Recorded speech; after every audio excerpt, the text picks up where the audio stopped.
mtu mkubwa zaidi kwenye historia ni Yesu. Hakuwa na watumwa, lakini walimuita Bwana. Hakuwa na degree, lakini walimuita mwalimu.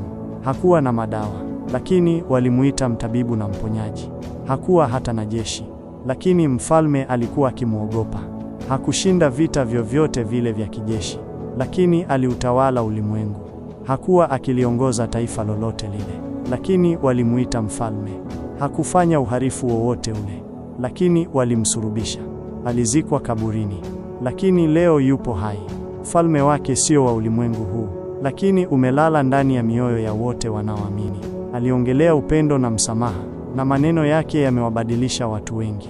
Hakuahidi mamlaka ya kidunia, lakini kwa jina lake wasio na nguvu wamepata nguvu. Hakuacha maneno yaliyoandikwa, lakini ujumbe wake umejaza kurasa zisizo na idadi. Yesu, mtu mkuu zaidi katika historia, anaendelea kutualika kuingia katika hadithi ya ukombozi, upendo na uzima wa milele. Jina lake ni Yesu Kristo.